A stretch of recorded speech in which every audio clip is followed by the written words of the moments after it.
cuma satu-satunya pidato pejabat yang didengar dari awal sampai akhir. Bahkan ditungguin gitu, dia ngomong apa gitu, atau mau ngomong apa gitu. Nah itu, gubernur kita, gubernur konten. Dimanapun dia ngomong, entah itu di acara apa, entah itu keagamaan, atau di acara rapat-rapat dengan pejabat yang lain gitu kan. Itu pasti orang dengar dari awal sampai akhir, nggak ada bosannya. Kalau orang ceramah kan biasanya ya kita itu dengernya ngantuk-ngantuk di tengah gitu kan. Bahkan kalau kalian lihat kemarin waktu paripurna di DKI Jakarta, waktu Rano Karno pidato, itu ada beberapa ibu-ibu DPRD Jakarta itu yang duduk di belakang itu sampai malik ke kursi belakang ngobrol. Bahkan ada yang nonton situs apa gitu kan, sampai gitunya. Tapi KDM semuanya diem, ya kan? Semuanya diem, semuanya dengerin. Karena apa? Karena emang kalau kita dengerin apa yang diomongin sama gubernur konten kita, itu semuanya daging gitu. Bahkan mungkin nggak pernah kita denger di penceramah atau pejabat-pejabat lain gitu. Bahkan kemarin waktu di MTQ itu, kalau kita dengerin, biasanya orang kalau lagi di depan Habib, di depan Kiai gitu kan, yang dinaik-naikin itu ya mereka-mereka itu, Kiai-Kiai itu gitu. Tapi KDM kemarin apa?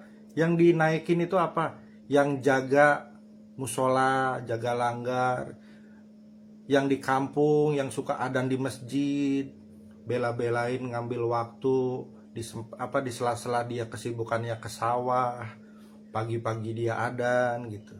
Walaupun memang gak semuanya datang gitu kan. Gitu loh. Jadi istilahnya orang-orang yang selama ini gak kita pikirin, gak kita tahu gitu, kita jadi tahu gitu. Oh iya ya. Kita jadi ikutan mikir gitu. Oh iya ya. Oh iya ya. Jadi rasa empati kita itu sama yang mungkin kalau kita pernah di desa ya kita juga ngerasain itu. Oh iya bener, gue dulu pernah gitu. Itu KDM.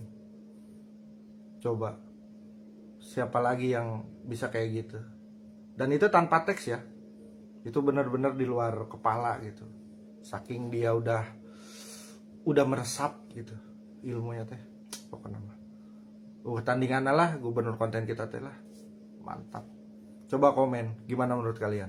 Ya teman-teman, saya tentu sepakat ya, sependapat dengan apa yang disampaikan oleh abang kita yang pakai baju merah tadi, yang videonya baru saja kita dengarkan bersama. Memang kalau kita berbicara tentang sosok KDM ya, Kang Deddy Mulyadi ini, tentu semua orang menyukai dia ya. Semua orang menyukai dia, apalagi ya di saat beliau sedang berpidato.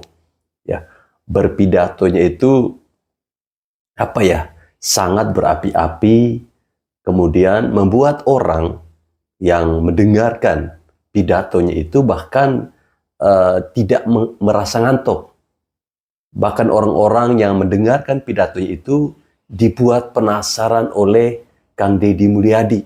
Kira-kira apalagi ya yang akan dia sampaikan. Nah, gubernur konten yang selama ini selalu disematkan oleh lawan-lawan politiknya kepada dia, tetapi dia menunjukkan kelasnya bahwa KDM ini bukan hanya sekedar gubernur konten. Ya, setiap kali dia berpidato itu isinya daging semua. Ya, memang isinya daging semua, dan bahkan pidatonya itu di luar kepala. Ya, jarang-jarang seorang pemimpin melakukan hal seperti itu ya. Nah, video berikut akan kita saksikan bersama-sama bagaimana pidato dari Gubernur Jawa Barat Kang Deddy Mulyadi saat dalam sebuah acara MTQ di Jawa Barat ya. Sangat berapi-api, bahkan ini tentu akan membuat umat Islam se-Indonesia terkejut. saya saja sebagai seorang Katolik saja terenyuh mendengar Gubernur Jawa Barat ini berpidato. Seperti apa? Mari bersama-sama kita menyimak videonya berikut ini. Alhamdulillah wa syukurillah wa nikmatillah la haula wa la quwata illa billah. Allahumma sholli ala Sayyidina Muhammad wa ala ali Sayyidina Muhammad. Yang saya hormati, saya muliakan, saya banggakan seluruh peserta Musabaqah Tilawatil Quran dan Hadis yang lama mengaji di masjid, mengaji di pesantren, berguru di LVTQ, memasuki babak kualifikasi ikut musabaqah di tingkat desa, di tingkat kecamatan, di tingkat kabupaten, dan hari ini di tingkat provinsi Jawa Barat. Saya ucapkan terima kasih atas ketekunannya mengaji, membaca Al-Quran, memasukkan dalam relung hati yang paling dalam, sehingga Al-Quran itu nanti menjadi indera keenam dalam setiap manusia yang beriman dan beramal saleh. Pada malam hari ini saya mengucapkan terima kasih juga dan rasa syukur dari Ciwidey, Kabupaten Bandung yang kebun tehnya banyak di Babadin. Mudah-mudahan ke depan bisa kembali hijau karena Quran mengajarkan hijau, dan saya lihat Kabupaten Bandung juga bajunya hijau, makanya alamnya tidak boleh berubah, harus tetap hijau. Karena dari alam yang hijau akan mengalir air yang jernih dan putih. Saya ucapkan terima kasih, dan nanti keajudan saya tadi sudah membaca Quran dengan baik, saya nanti nitip 50 juta. Karena untuk mencapai tingkatan itu lama. Tapi kalau yang tadi ngaji tadi adalah Bupati Kabupaten Bandung, saya kasih 100.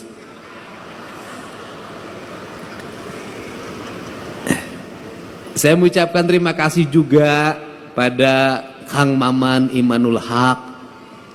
Ini tokoh santri yang menjadi politisi yang tetap konsisten pada keislaman dan kesundaan yang saya tahu.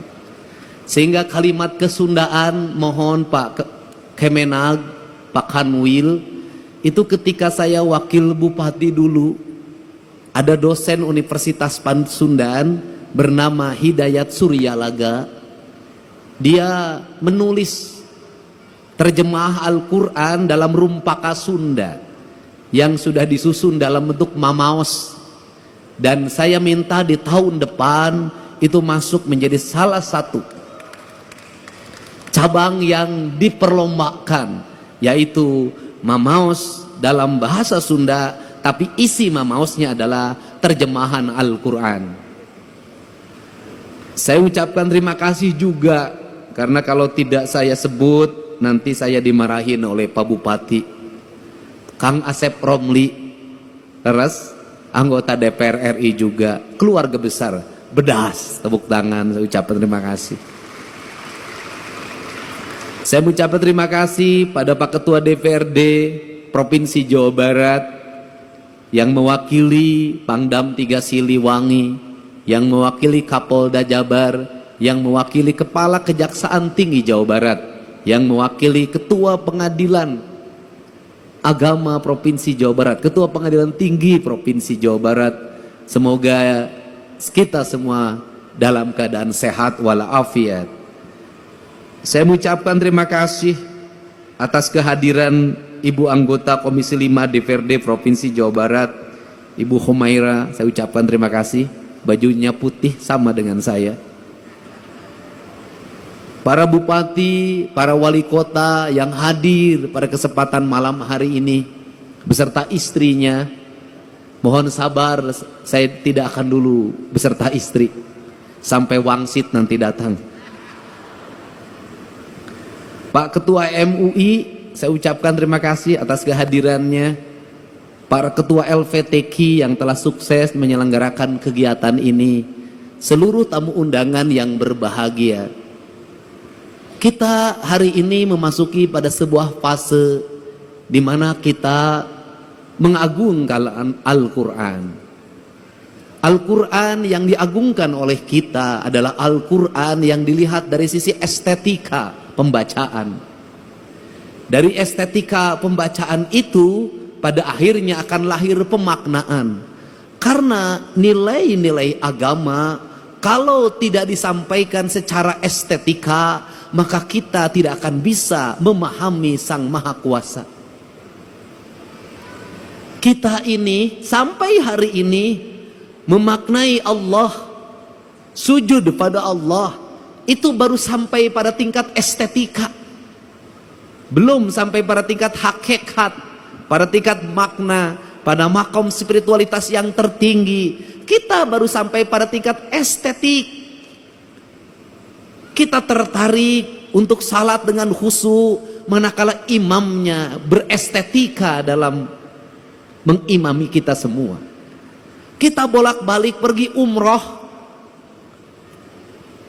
merasa nyaman sholat di Masjidil Haram, itu karena salah satu faktornya menurut saya, pertama, jauh dari rumah, sehingga tidak dikejar sama yang nagih utang di depan rumah.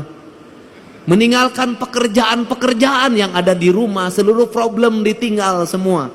Kemudian yang berikutnya juga, imamnya memiliki kualifikasi orang yang mumpuni di dalam mengimami kita dalam hafalan Al-Qur'annya.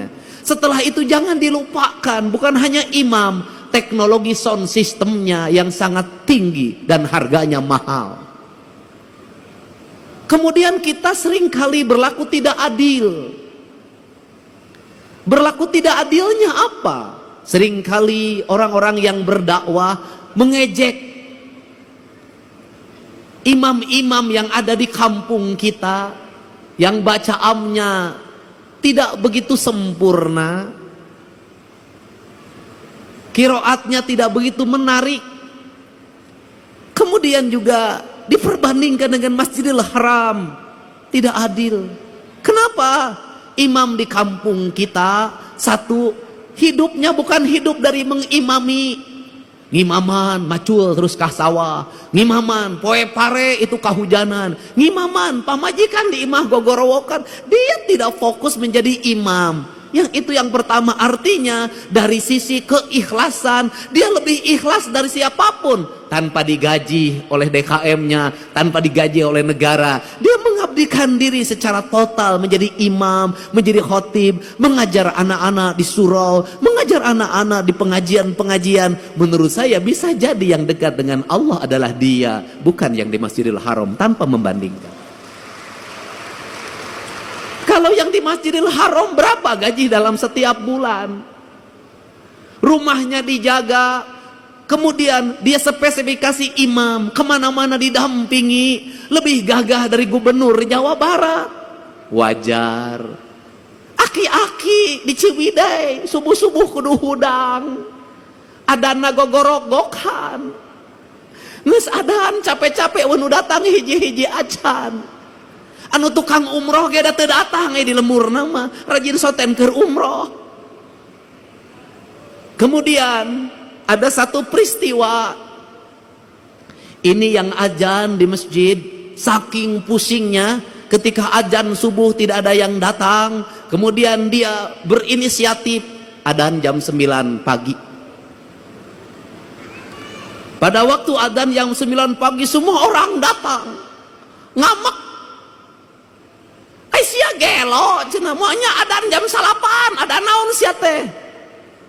Si aki yang adan jawab, sia anu gelo mah ku aing di adanan subuh sia teu datang, di adanan jam 8 sia datang. Artinya bahwa negeri ini tidak kurang orang-orang saleh. Siapa orang-orang saleh?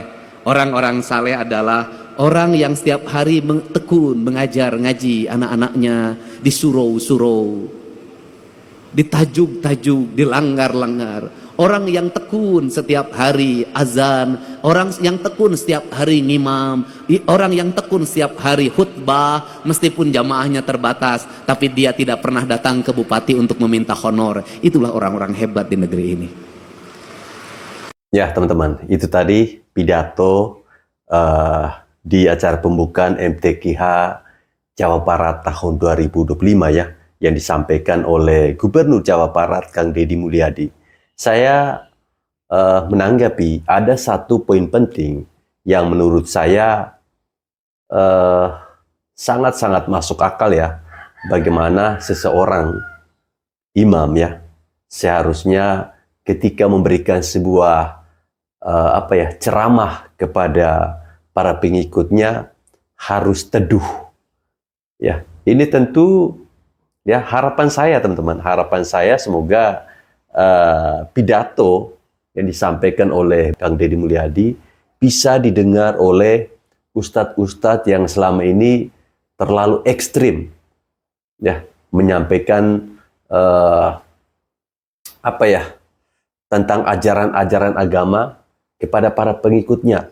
Saya ambil contoh seperti Rizik Syihab ya, itu kan dalam khotbahnya itu ngeri sekali ya kalau kita mendengar ya, terlepas dari memang itu haknya dia, tetapi menurut pandangan saya bahwa Islam Indonesia itu bukan seperti itu ya.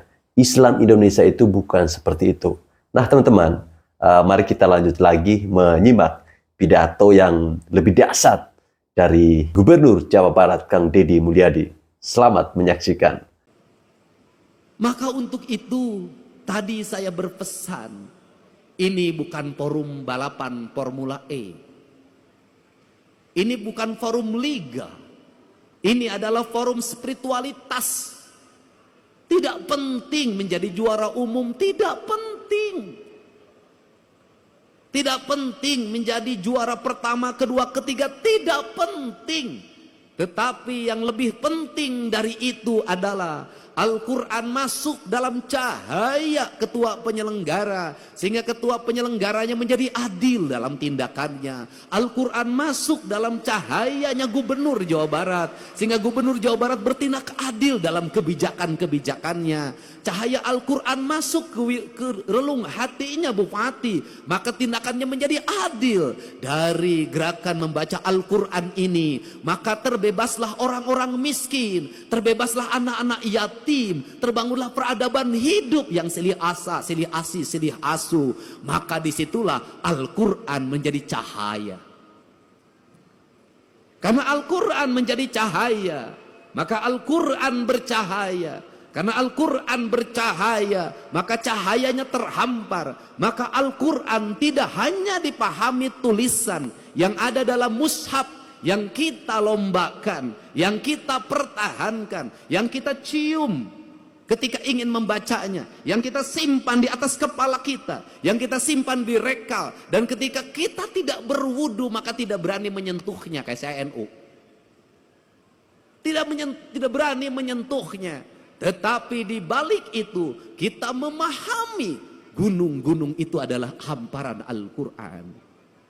Sungai Citarum itu adalah hamparan Al-Quran. Sawah-sawah yang terhampar adalah hamparan Al-Quran. Matahari adalah hamparan Al-Quran. Bulan adalah hamparan Al-Quran. Bintang adalah hamparan Al-Quran. Seluruh yang ada, makrokosmos dan mikrokosmos adalah hamparan Al-Quran. Dan semuanya mereka bertasbih kepada Allah, yang dalam setiap waktu dia berucap Subhanallah walhamdulillah wala ilaha illallah. Kalau sudah seperti itu, maka surau-surau itu menjadi lentera penggerak. Kalau sudah seperti itu, maka kita adalah manusia yang paling bersyukur. Wow, amazing sekali ya. Sangat-sangat dahsyat. Ya. Beliau sampaikan bahwa lomba membaca Al-Quran ini bukan hanya sekedar mencari siapa juaranya, ya, bukan seperti balap Formula E, ya, tetapi bagaimana kita bisa mengimani apa yang ada di dalam Al-Quran, ya, isi yang ada di dalam Al-Quran, bagaimana perbuatan kita. Ya, ini saya sepakat ya teman-teman, ya, walaupun saya Katolik ya, saya sepakat, karena biar bagaimanapun semua agama itu mengajarkan kebaikan, ya. tidak ada satupun agama di dunia itu mengajarkan keburukan. Ya, kalaupun ada, itu hanyalah oknum-oknum. Ya, kita doakan semoga Gubernur Jawa Barat ini tetap diberikan kesehatan, ya, tetap diberikan kekuatan sehingga beliau mampu ya menjalankan tugasnya sebagai gubernur dengan baik dan benar sesuai dengan petunjuk-petunjuk dari Al-Quran seperti yang beliau sampaikan di dalam pidatonya tadi. Ya, bagaimana komentar teman-teman terkait dengan dua video yang saya tampilkan untuk teman-teman tadi? Ya, sangat menggelegar, menggetarkan. Saya yang Katolik saja merinding mendengar ucapan yang disampaikan oleh Kang Deddy Mulyadi selama beberapa menit tadi ya. Video pertama sekitar hampir 10 menit, kemudian video kedua hampir 3 menit. Ini sangat luar biasa. Semoga ini bisa menjadi contoh bagi para pemimpin-pemimpin lain ya.